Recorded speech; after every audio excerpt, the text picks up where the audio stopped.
Welcome. This is designed to be an outline of basic Buddhism. I won't be able to cover all the basics, but I can do a thumbnail sketch of pretty much everything that's needed to practice Buddhism. In my personal case, I find that my theory is way more advanced than my practice. And once you understand that practice is absolutely necessary to get any real results from Buddha Dharma, then you have to emphasize the practice. That means mindful meditation.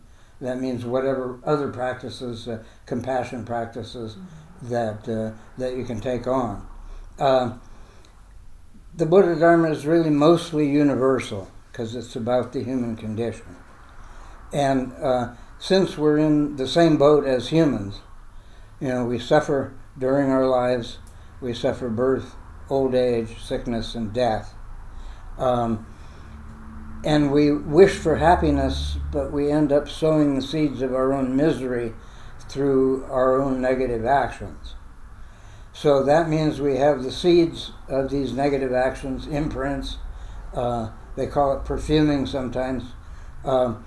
And these seeds can sprout whenever the conditions are ripe. They can sprout a long time after the act that planted the seed.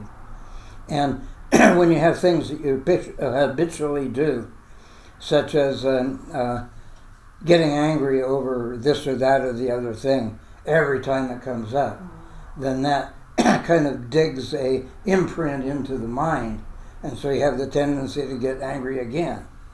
So when you practice, you gradually diffuse this kind of thing. You work on whatever afflictions are harming you the most to start, and then gradually work at it until all of these emotional hang-ups, these negative emotions, are cleared up. And the result of that is we don't cause ourselves any more misery. The karmic seeds continue to sprout. What I did at 10 years old, good, bad, or indifferent, left imprints, and so I have a tendency in the future to act the same way. So what we're doing is countering our habitual behavior and trying to substitute spiritually and rationally excellent behavior for the way we've been in the past. And since what goes around comes around, if you begin starting now, planting better seeds, in other words, improving the behavior, cleaning up the act, so to speak, then the result is more happiness in the future. But the karmic seeds continue to sprout, so it's kind of a long road. The foundation of the whole practice business is mindful meditation. Mindfulness is absolutely essential. I would define it as outer and inner awareness. You know where your body is, you know what you're doing, you know what's going on, you're present in the now moment.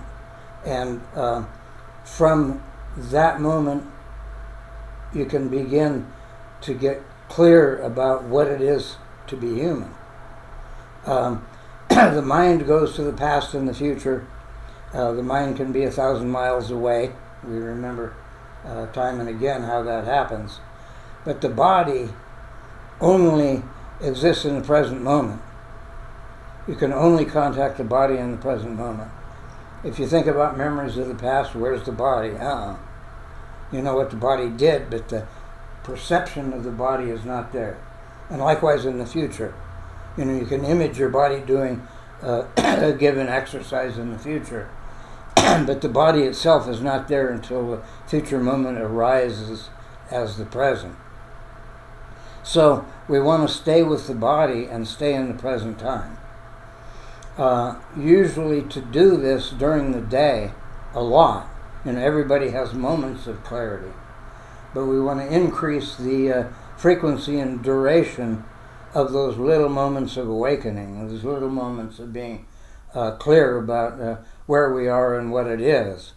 So to do that, we do formal sitting meditation of some sort.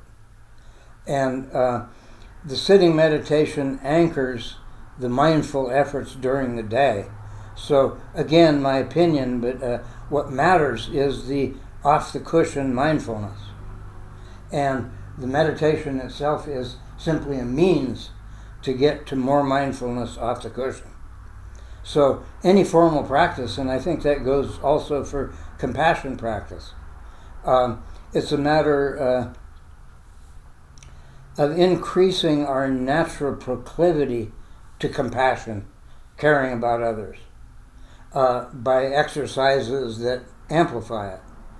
And as you do these repeatedly, then the imprints of compassion are in the mind stream, and you're more likely to act from compassion when the opportunity arises or when the necessity arises. So basically we do formal practice, we do meditational sitting in order to improve our consciousness level from moment to moment during the day. Now, as I said, Buddha Dharma is mostly universal. Everybody goes through moment after moment of consciousness, each one different, but mostly we don't notice that until we can slow down the mind enough that we begin to perceive the individual moments much more clearly. Early Buddhism especially, but also all of Buddhism, tends to be more about method than anything. There's a story about Shakyamuni Buddha. He was in the forest with a bunch of his monks and nuns, and picked up a handful of leaves and said, "Are there more leaves in my hand or in the forest here?" And of course they said, "Well, there's a lot more leaves in the forest." And then he said, "Well, what I have in my hand represents what I teach, and what's in the forest represents what I know." He totally designed his teaching in order to enable people to transform their consciousness into a better form, into a more awake form. So the basic Buddha Dharma has to do with methods and views to take, attitudes to take, that make our lives better and ultimately lead to an enlightened state. That being the case, we're certainly willing to share with the non-Buddhists any of those techniques that would be useful to them. The current mindfulness movement is now everywhere, and the hope is it won't get watered down too much, and that in fact people will become more mindful and therefore happier and therefore less likely to do stupid things the way many of us did, especially during adolescence, right?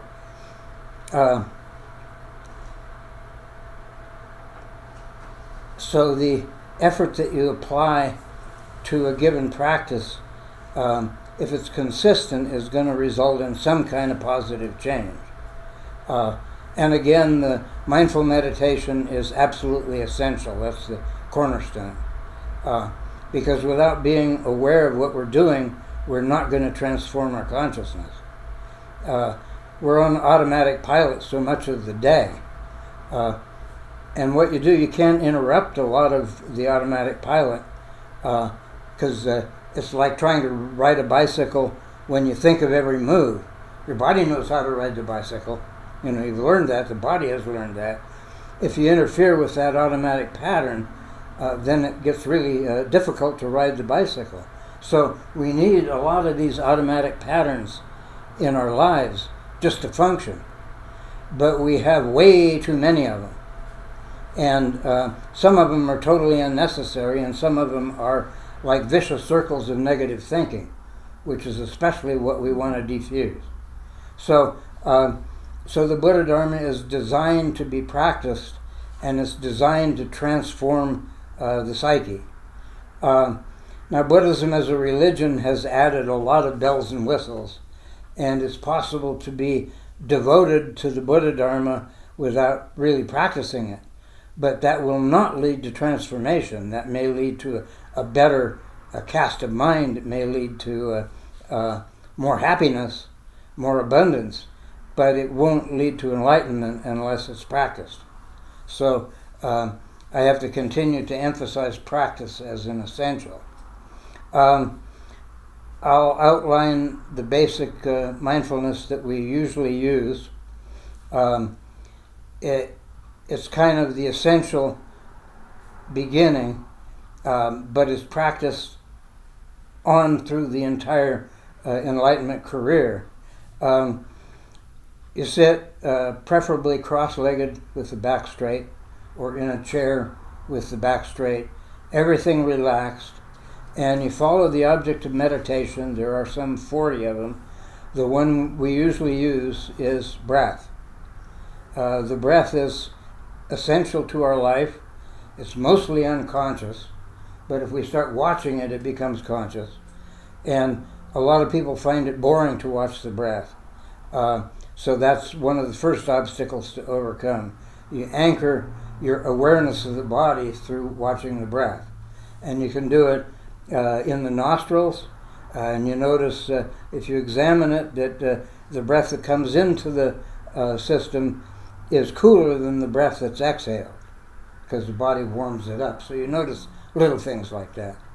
But basically, because it's so routine, the mind is going to especially wander.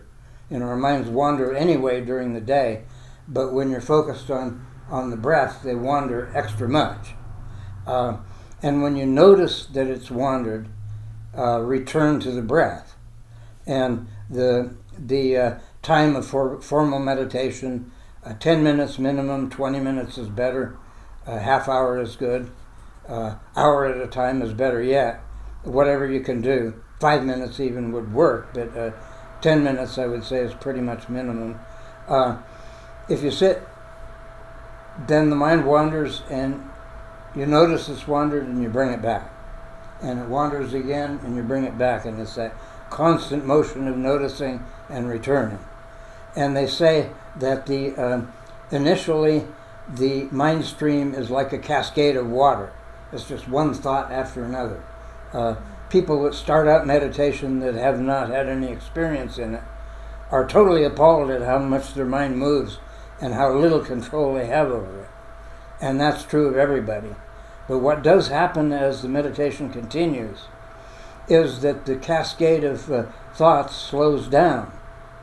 And pretty soon it's more like the rapids, and it's not a waterfall anymore. And then eventually you get little gaps of non-thought, where you have awareness but no thought. And they're just little gaps in the flow of the mind stream. And that's what to focus on. When a gap comes up, focus on the gap. And then occasionally, if we're lucky, we get into a altered state of consciousness, where things are more vivid than usual and clearer than usual. And when that happens, go with that. And then when the mind wanders, again bring it back to the breath. That's the essential technique of mindful meditation. And then, as I say, you want it to be off the cushion, more moments of mindfulness.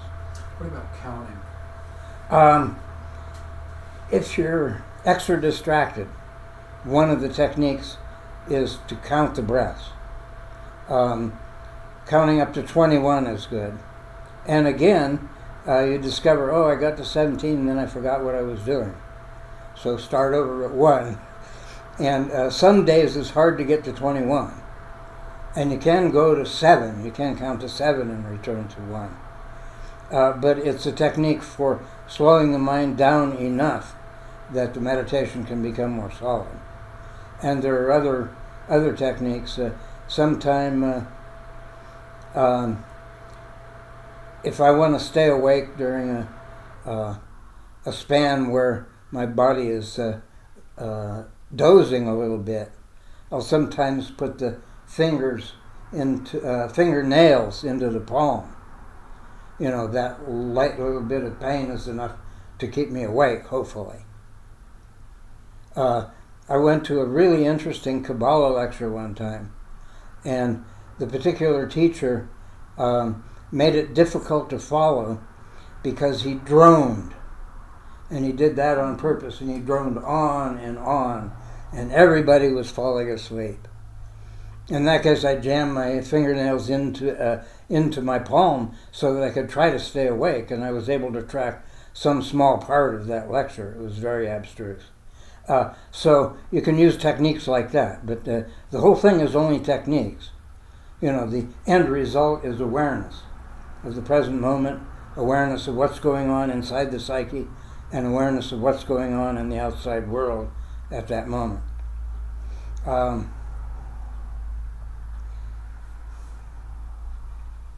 I wrote, mindfulness meditation has various positive long-term effects. The disposition becomes calmer and less reactive. Moments of mindful awareness increase in frequency and duration during the day. Outer life gets better as negative emotions subside. Our expression becomes more positive. I'm going to talk a little bit about the Four Noble Truths. The first teaching that Shakyamuni Buddha ever gave was to the 5 ascetics that he had been practicing with for years. They did bitter ascetic practices. The rumor was they ate half a sesame seed a day, and they were all skin and bones, and they'd bathe in an icy waterfall in the morning and just beat their bodies all up. And he got to the place in that practice after years where he was a mess. He felt like he was close to dying. And so he left the group, and he proceeded to the Naranja River. Under a big tree he sat. That was the Bodhi tree, a peepal tree. Very beautiful leaves they had. And he made a seat out of kusha grass, and he sat there, and he determined he was going to sit there until he achieved his goal, which was full enlightenment. And it was already way advanced. He got to the very top of samsara. He could do all the 4 states of concentration, the 4 dhyanas. He could do all the 4 formless meditations, but he still wasn't out of samsara, out of the world of suffering. So he sat under the tree. A woman came from the village, and again, this is partly mythology. I believe such a thing took place, but it got elaborated. So in the story, she had a golden bowl, and she brought this golden bowl of rice gruel, which is practically the only thing that you can eat if you've been fasting a long time. If you fast 7-day water fast, it's just difficult. You can't have any oil, any salt. Just a bland porridge is basically all you can eat until you open the digestive system back up, because it shuts down after a time of fasting. So it's really dicey to break a fast. And he had the ideal substance to break the fast with, and he divided it into 49 parts, and he sat there for 49 days, not moving from that spot. And then on the night before his enlightenment, he stayed awake during the watches of the night. And I'm forgetting the detail here, but on the first watch of the night, I believe he understood the law of cause and effect, the karmic law that governs our experience through our behavior. And he discovered that this was true of all people. And he could see the next watch of the night, he could see all the sentient beings in the world rising and falling from the heaven worlds to the hell worlds, lifetime after lifetime, coming and going, all bound by the laws of cause and effect. And then in the third watch of the night, he understood totally and completely the laws of karma. The subtle details of how karma works. It's what goes around comes around. It's like an action produces ripples in the universe, and then the universe responds with a counter ripple, as it were, and that produces an experience. So he understood all of that in its subtle detail. they say that it's impossible until you reach the path of seeing, which I'll describe later, the Satori, the early enlightenment, if you will, the moment of total awakeness. Until you reach that, the understanding of the Four Truths is only partial, because it goes that deep. Now, on the third watch of the night, he developed what are called the 12 links of dependent arising, which was his teaching about the laws of karma that he had perceived. And that's a very brilliant formulation of his insight.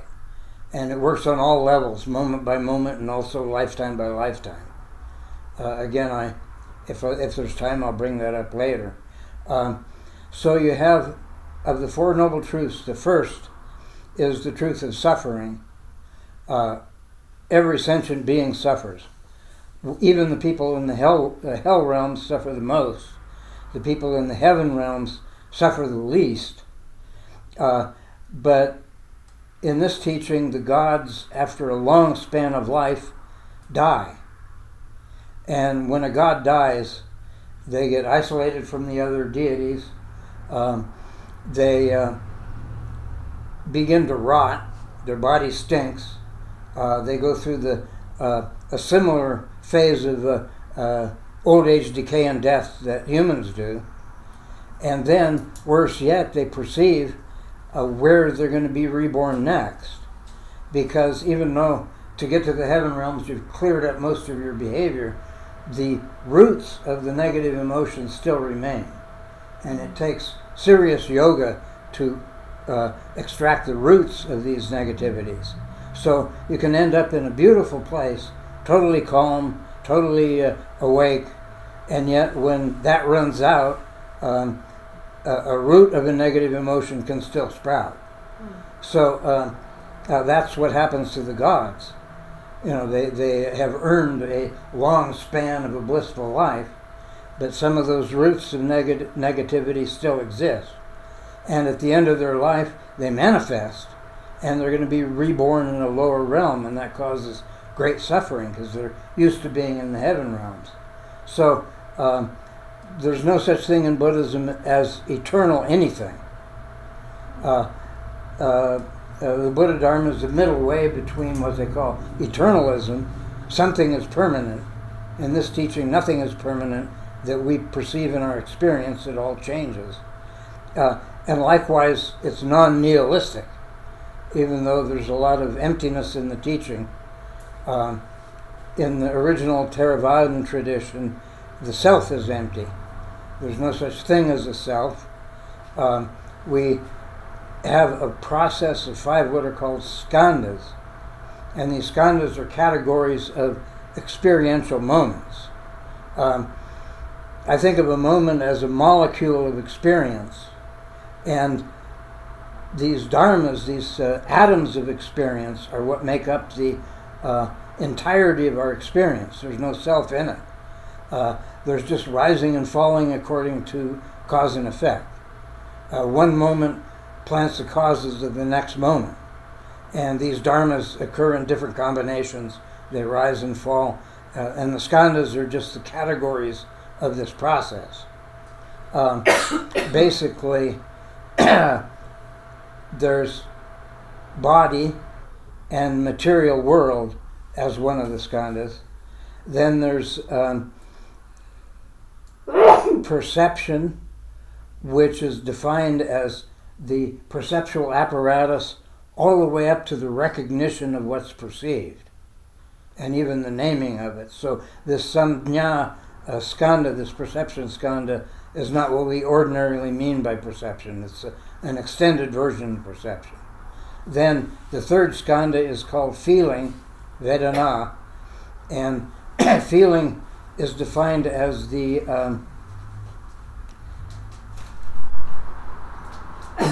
immediate reaction to a sense perception. So emotions are constructs that are added to the basic root, and we're looking at the basic process. That's where the meditation is to be going if you meditate deeply for hours. live in a cave and meditate for hours, for instance. Then the mind slows down enough to perceive these dharmas, these atoms of experience. But that's near impossible for us in this day and age. So we can still observe the skandhas. We can observe that there is a process moment to moment, and there's really no self in it.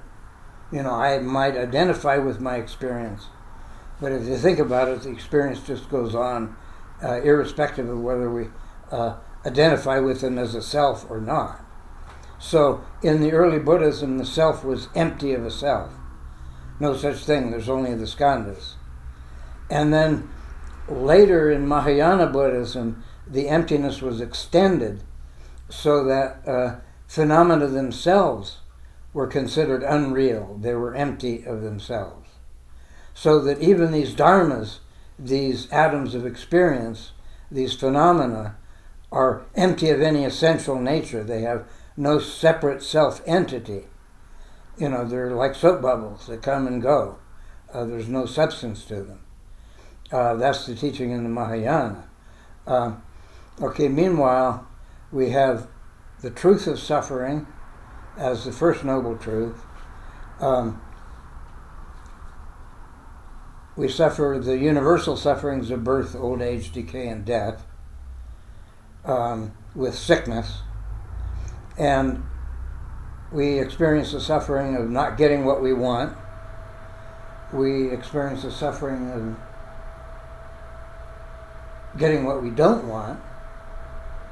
And we experience the suffering, once we have something we want, the impermanence takes it away. It's going to rise and fall like everything does in this world. There's no real security in this world because things rise and fall, they're impermanent. And some things, like a mountain, may last a long time, but it's not permanent. It's going to get worn away by erosion. And likewise, our house is still standing for years and years, but that's not permanent. Nothing in our lives is permanent. And reacting to that is suffering. And getting used to the fact of impermanence is difficult to do because we're constituted in such a way that we like things to stay the same. I have a good life right now. I'd just as soon keep it a good life. But old age, decay, and death is gradually taking that away. My range is decreased. Things that I did as a youth I can no longer do. Body won't do it. And that's impermanence, and that is suffering. And likewise, old age, decay, and death is suffering, and everybody is subject to that. But there's another kind of suffering, idea of two arrows. The difficult experience of the moment, the pain of the moment, is like one arrow. And then our reaction, what we make of it, is another arrow. So we have a bad situation, then we make it worse by our negative thinking and possibly by our negative reaction, thus creating more karma. So the effort is to get that second arrow out of there and not react in a negative way to whatever happens to us. And that we practice during the day so that when a situation comes up where there's really a lot of suffering, we can ride it out without creating more negative karma. That's the hope. So that's the truth of suffering in a nutshell. Then there's the truth of the origin of suffering. And this is not so universal among humans. Most people don't realize that the ethical cause and effect determines their experience. People think, I got away with that, so that's okay. But it's not, because you planted the negative seed and it's going to sprout. So gradually, we begin to perceive the law of cause and effect, at least in its approximate form. Oh, wait a minute, there are consequences for my actions. And these are not only social consequences, but they're experiential consequences. Now, a lot of people think that it doesn't matter what you do, it's all you're born, you do whatever you do. If you get away with it, so much the better. Then you die and it's all over. Okay, that view is considered a wrong view in Buddhism. We talk about rebirth, but it's not exactly like solid reincarnation where some entity gets reincarnated. We rather say that the last moment of life conditions the next moment of the new life. And all those karmic seeds are transferred to the new life. Now, where the new life is going to be is a different question. It could be in any of the 6 realms, the hells, the hungry ghost realms, unfulfilled desires, the animal realms, the realm of fear, the human realm, the realm of pride and reason, the titanic realm where the titans are fighting against the gods all the time, and the lower heaven realms, which are still in the world of desire. It's just that in the heaven realms it's blissful, and in the higher heaven realms you can think of anything and it arises. So it's no effort to go and get something. If you want something, it arises. If you want a situation, it arises. But again, once that karma is exhausted, then there's a birth into the lower realm usually.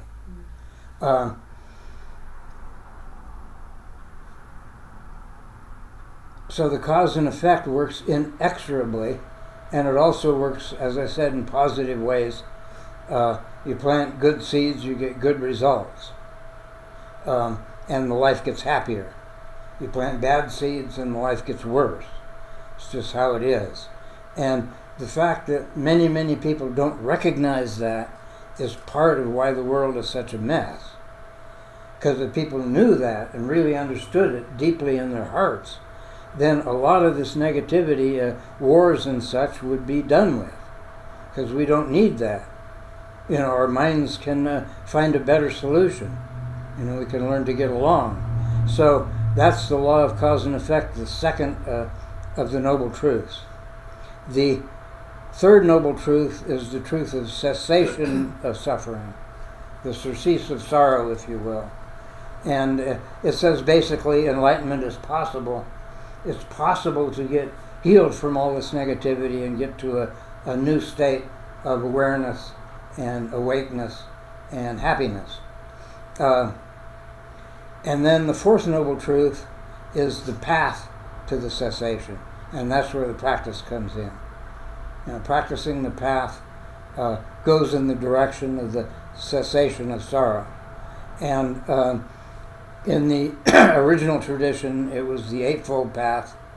You can look into that. It's still usable. In the Mahayana, we tend to exchange that for the 6 perfections which we practice. But I've discovered that trying to practice the Eightfold Path is pretty useful. And it's also fairly universal. Why is that, Bob?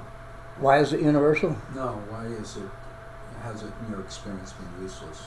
No, it's not. It's not. I'm saying the opposite. Oh, okay. To the extent that I can practice it, it's very useful. It really does clear a lot of things up. What happened with the Mahayana is that certain seeds in the original teaching produced ideas, doctrines. And some of those were picked up by the Mahayana and amplified, such as the key note, compassion. Compassion wasn't lacking in the early teachings. There exists some biographies of Buddha's previous lives called the Jataka tales. And time again he was called a bodhisattva, and he did compassionate action, lifetime after lifetime, to build up enough merit and wisdom so that he could become a Buddha.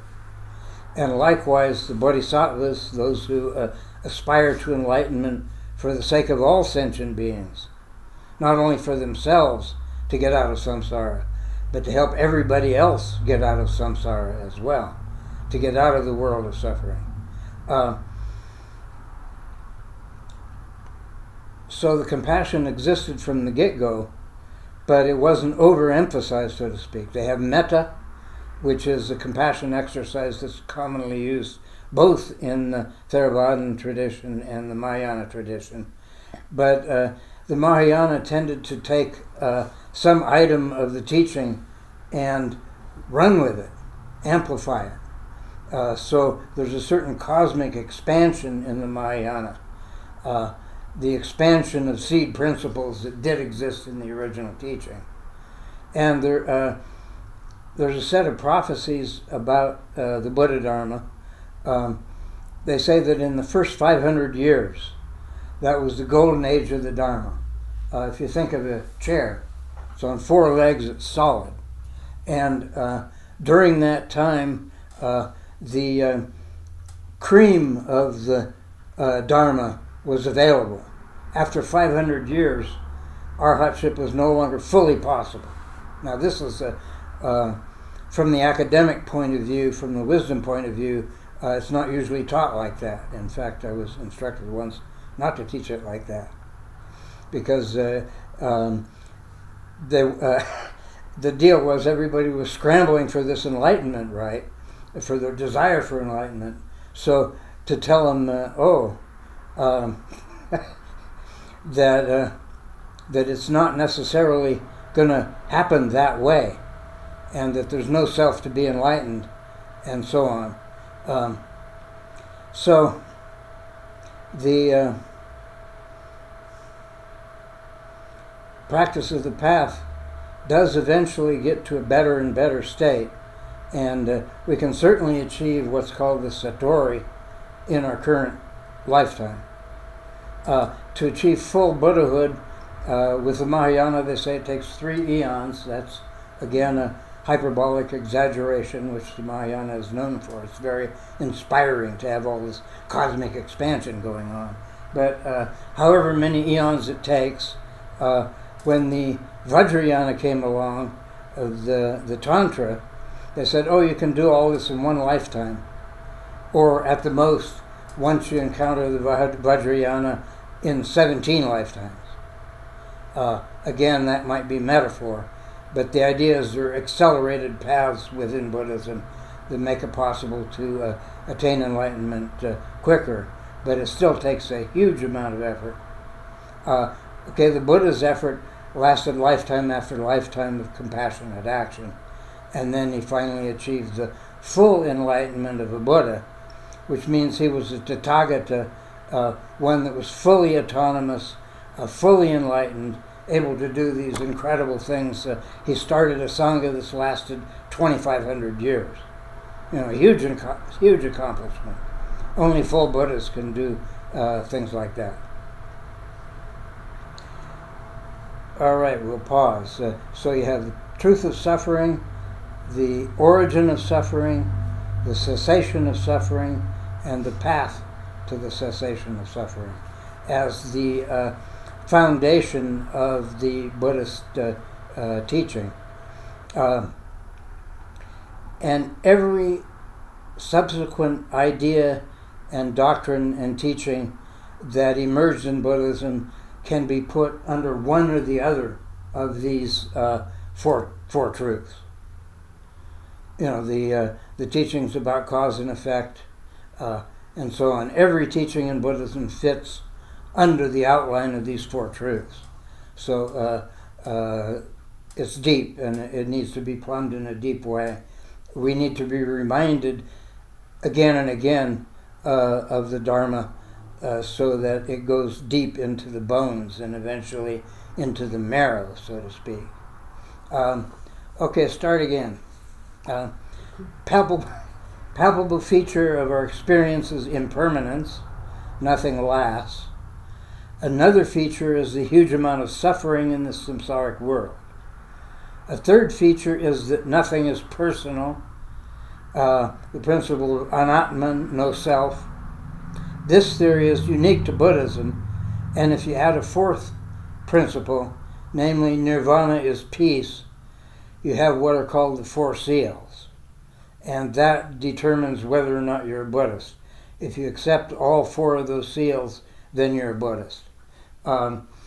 most of the religions in the world don't accept the Anatman theory, the no-self theory.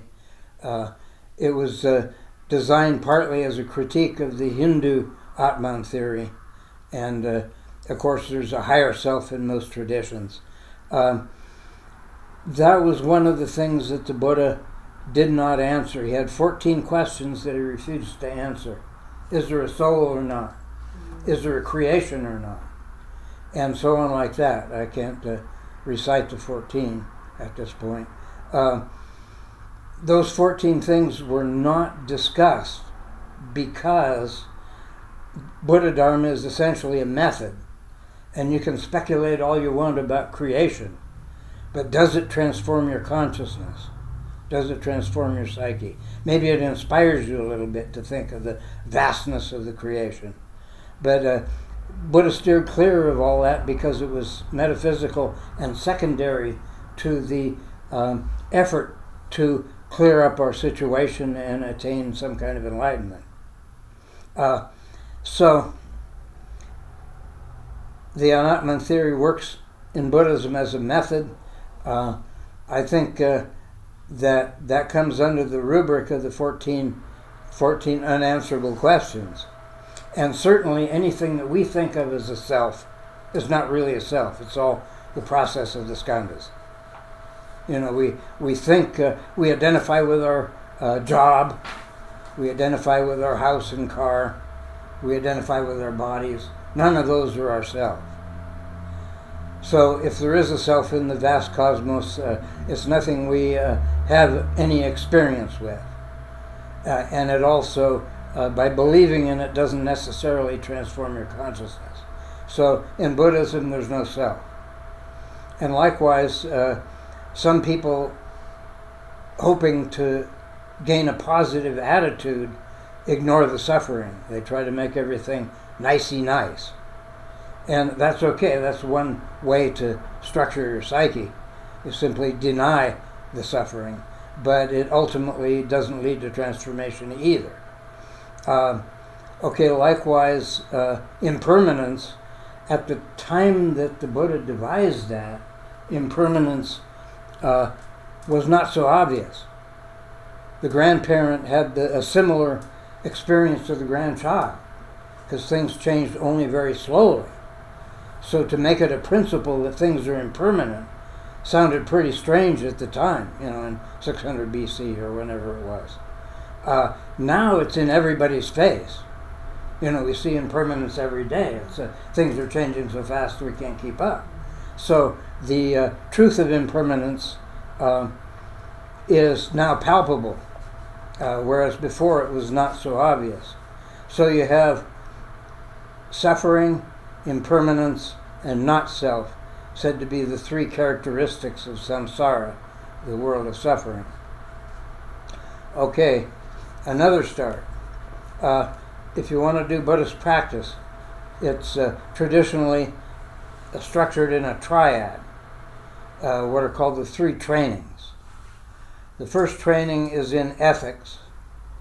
The second training is meditation and concentration. And the third training is wisdom.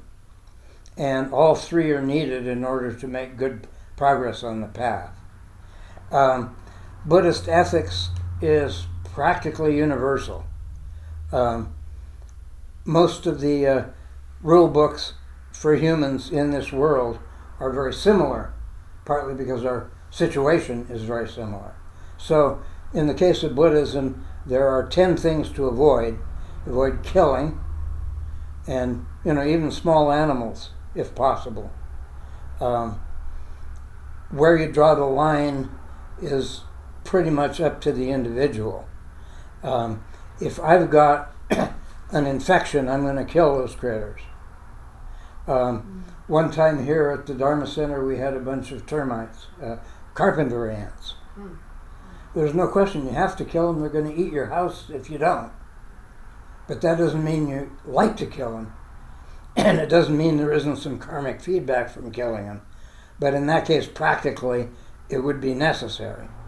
And, you can carry it to an extreme, which produces a change in consciousness as well. I heard of one monk in the tropical lands that wouldn't kill mosquitoes. And the mosquitoes were attached to his skin and drinking the blood, and they got fatter and fatter, and he just left them there. It must have been a little bit excruciating, the itch that he got as a result. But that was his practice at the time. So again, you can follow these precepts, these ethical principles, to whatever level of detail you want or you feel comfortable with.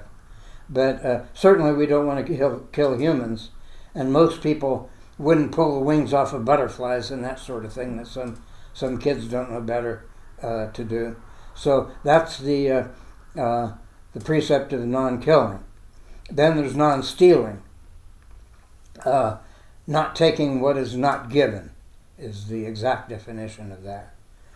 And again, I don't know about you, but I stole when I was a kid. I didn't know any better, and I gradually learned better. I got caught a few times and got corrected in that sense.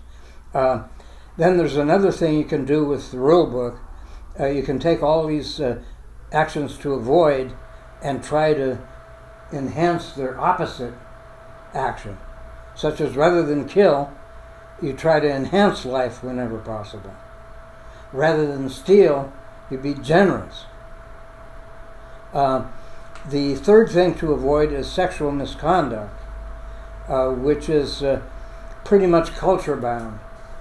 Some aspects of sexuality are forbidden in some cultures and encouraged in others. I think the principle, I saw that on a sheet of precepts from a Zen school. It said, honor the body, do not misuse sexuality. And it reminds us sexuality is sacred. It's a deep mystery. So the misusing of it. Coercion is one way. Promiscuity is another way. A lot of ways to misuse sexuality. And the precept says don't do it. Okay, those are the three main rules about the body. Then there are 4 about speech. We want to avoid our negative speech. So, no lying. Don't lie, manifest the truth.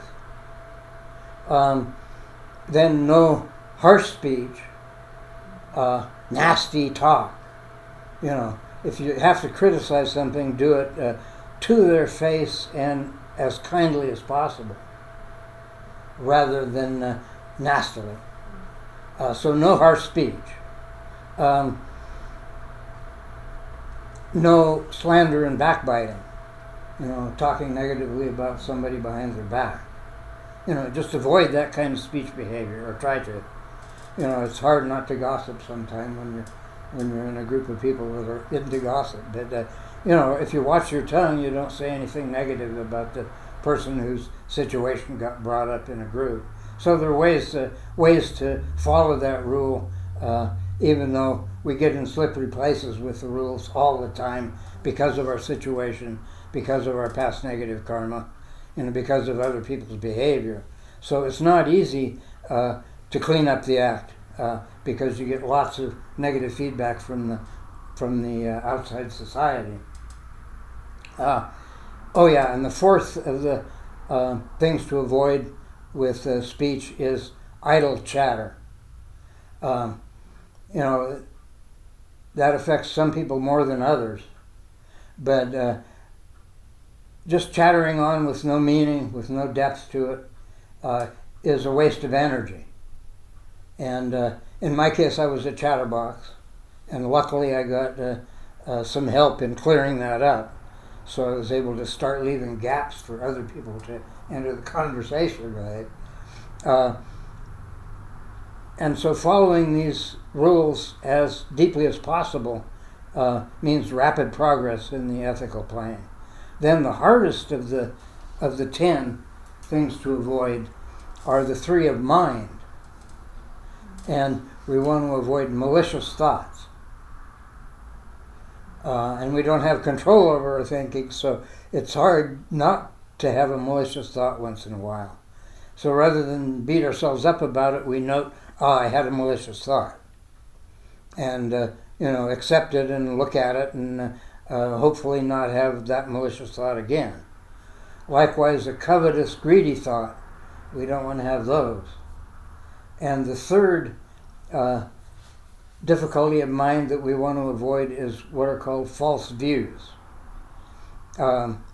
Distorted views, such as not believing that your actions have an effect.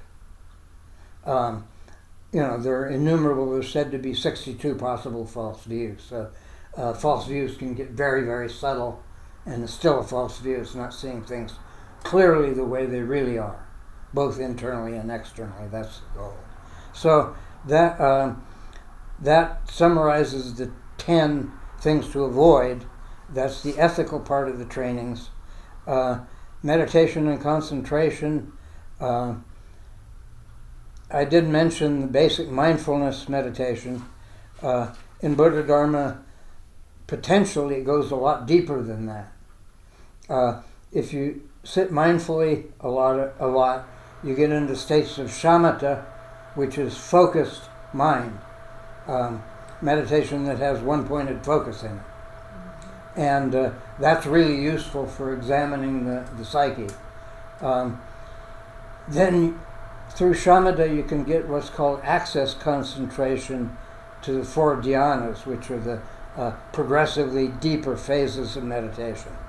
The word Zen is actually a transliteration of the word dhyana, so it means deep concentration. And then beyond the 4 dhyanas are the 4 formless states, which are so subtle that they practically don't exist. And you can have your mind in a formless state if you've done that much practice. Okay, you have ethics and concentration, and then wisdom.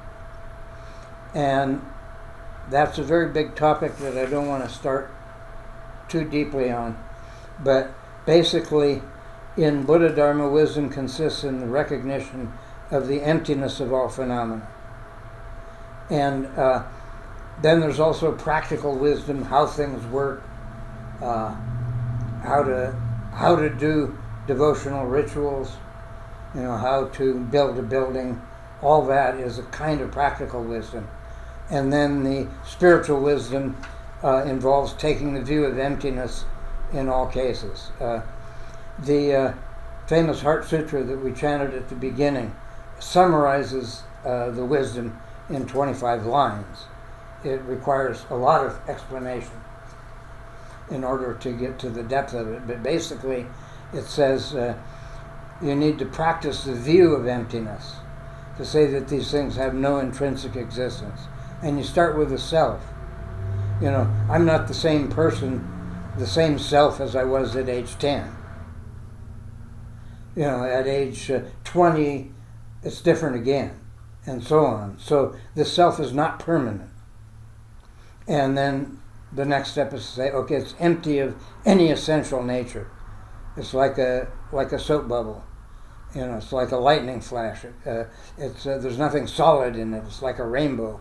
It seems to be there sometimes, but there's really nothing to it if you examine it. It's a phenomenon, but it has no intrinsic solid nature of any sort.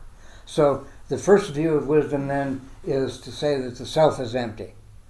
And that's not even in the Heart Sutra, that's taken for granted, as a beginning. And then the second thing the Heart Sutra says is that the skandhas themselves are empty.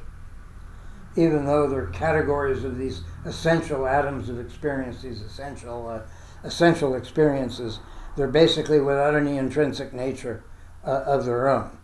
They have no separate self-entity. Nothing does. And that's the Mahayana version of emptiness. So wisdom is about emptiness. It's about realizing that things are fluid, impermanent, and that they have no separate self-entity, no intrinsic existence. Okay, I reversed it.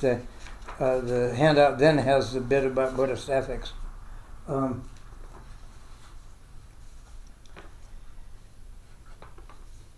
I should have covered this earlier, but it works. There's what are called four thoughts that turn the mind towards the spiritual path, that turn the mind to Dharma. And these, again, are pretty well universal. The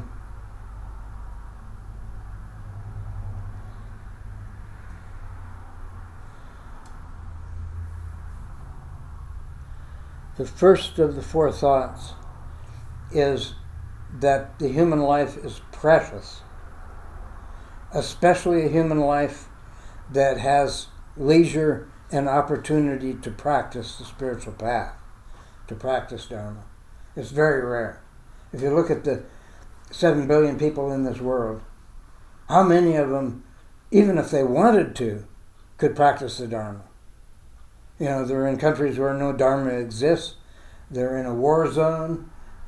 They're caught up in their daily doings to such an extent that they're way too busy. So there's no opportunity to practice Dharma or no inclination to practice Dharma. So a really precious human life is one where the Dharma opens up as a possibility and it can be practiced. That's very rare in this world. And then you add the larger time span. There are dark eons where no Buddha appears. The Buddha in this world appeared 2,500 years ago, and his teaching still exists. So it's possible to practice the Dharma. Then, as I started to say, the 500 years of the golden age of the Dharma is past. And then you have two 500-year periods of what is called the appearance of Dharma, where temples are built, statues are made, stupas are made, there's a lot of pious activity, but something in the Dharma has already been forgotten. And then after that 1,000 years begins a long stretch called the Dharma ending age. And the truth of the Dharma gradually decays the way everything in this world of time decays. So it gets more and more lost and forgotten as time goes on. You know, in this country, it's totally obscure. I mean, Buddhism off the radar. You know, out of the circle of understanding. And then the story goes, at the end of the Dharma ending age, there's a king, and this king offers half of his kingdom with all his armies and elephants and riches, treasures, half of his kingdom, if somebody can come up with one 4-line stanza of the good Dharma. And when no one can, it's gone. And it stays gone until a new Buddha arises. Now we're in what's called the fortunate eon. The story is Shakyamuni Buddha was the fourth Buddha in this eon. And in this eon, there's 1,000 Buddhas, but an eon is a huge amount of time. You know, more than 2,200 years, which is another definition of eon. You know, this means an extensive span of time. And so there'll be 996 more Buddhas before this eon ends, before the universe is destroyed. But they'll be all over. You know, how many planets are there? In 100 billion stars in one galaxy, and 100 billion galaxies at least. So not every Buddha is going to be born on every planet. So it's rare. And it's so precious that we need to avail ourselves of the opportunity to practice the Dharma, even to the small extent that we still can, realizing that, okay, something has still been forgotten, you know, but there's much that has not been forgotten, and we have the possibility and the aspiration to practice that. Okay. Wind up here, I want to get back to compassion. The original teachings contain what are called the Brahma Vihara, the stations of Brahma, stations of the Creator, actually. In Buddhism, the Creator is one of the lower heaven worlds, and the Creator does function to produce the world as we know it. And so to get to that heaven world, which is very lofty, you practice the 4 Brahma Viharas, which are karuna, compassion, maitri, loving kindness, mudita, joy, and upeksha, equanimity. And there are various ways to practice those 4 immeasurables. In one of them, you take each in turn and you apply it to yourself, to those closest to you, to those neutral persons, people that you may not even know, but you have a neutral attitude towards, and then to your enemies, wishing your enemies having the release of suffering and the causes of suffering. Wishing your enemies happiness and the causes of happiness. Wishing your enemies joy. Wishing your enemies a balanced equanimity, non-reactivity, a kind of open, neutral emotion. And then you wish all sentient beings those same 4 immeasurables.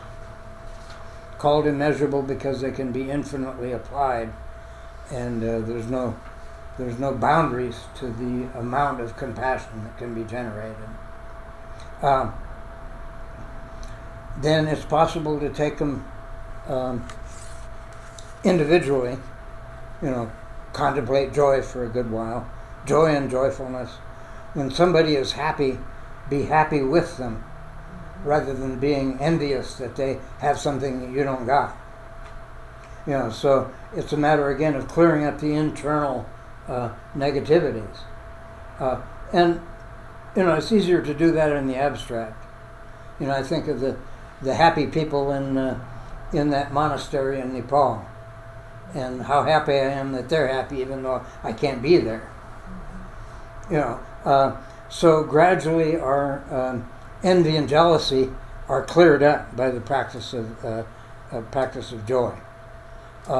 Likewise, practicing compassion, self-compassion, is necessary, and in this society especially, because in our culture we tend to not give ourselves a break at all. We're always beating ourselves up. We have a portion of our mind is the critic, and the critic will always tell you how rotten you are, how you made a bad mistake, and on and on and on. Okay, so self-compassion begins to remove that negativity in the mind. Likewise, loving kindness. I know for a fact that when we connect with somebody and there's a lot of positive energy that's exchanged, that's loving kindness. And it's a much better moment than the other moment when we're turning away from somebody or actively pushing them away. So we want to neither pull nor push. But I'll end with something that I heard in an assembly that is about loving kindness. And it's something that you say again for yourself, for your close ones, your loved ones, and your friends, for your acquaintances and neutral people, and for all sentient beings. And it goes like this. May you be safe from inner and outer harm. May you be free from guilt, shame, and hatred. May you enjoy physical and mental well-being. May you live with the ease of an open heart. May you go beyond your inner darkness and awaken to your radiant true nature as boundless love. And I hope that covered most of basic Buddhism. You need to hear it again and again, but that's a start.